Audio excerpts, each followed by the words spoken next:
The home was first searched Monday by Las Vegas police, who said they found 19 guns and several pounds of potentially explosive materials at the house that Paddock bought in early 2015. The search came exactly a week after Paddock opened fire on a country music crowd, killing 58 and injuring nearly 500.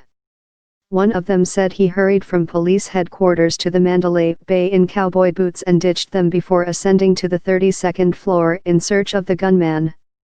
"I just threw them in the casino," Detective Matthew Donaldson said.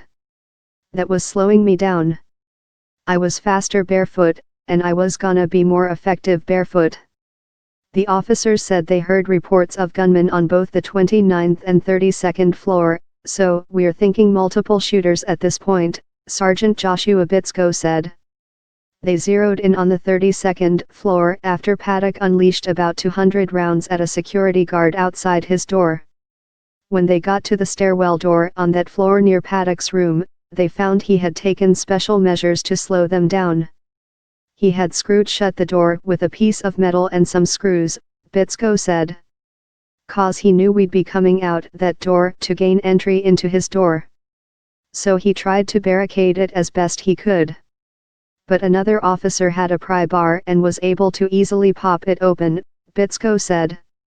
Authorities would later reveal that Paddock had surveillance cameras rigged inside and outside his room. But the officers didn't know that at the time. Bitsko said it was like a deadly game of hide and seek, and thought, "Man, I wish I had my dog with me, because, you know, it's nice to have him lead a team." It turned out Paddock had already shot and killed himself when they finally entered. Inside, Newton said he found so many guns. So many magazines.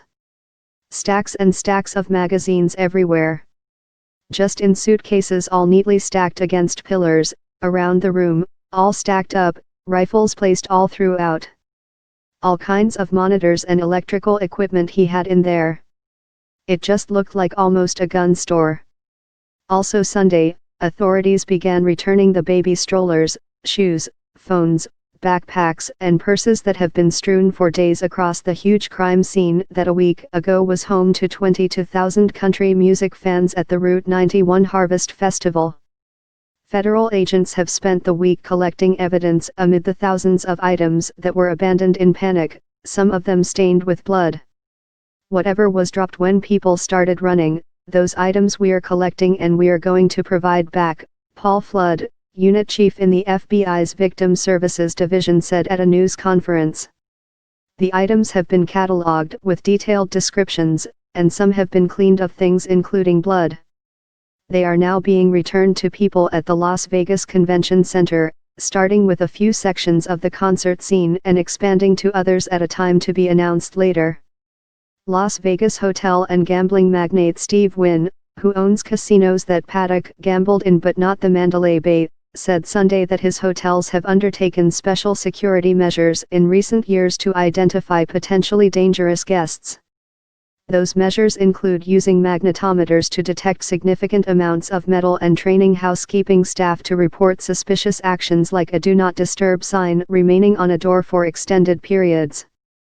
"If a room goes on Do Not Disturb for more than 12 hours, we investigate," Wynn, whose hotels include Wynn Las Vegas and Encore, told Fox News Sunday in an interview. "We don't allow guns in this building unless they are being carried by our employees, and there's a lot of them. But if anybody's got a gun and we find them continually, we eject them from the hotel." Wynn said a scenario like Paddock's would have triggered a whole bunch of alarms here.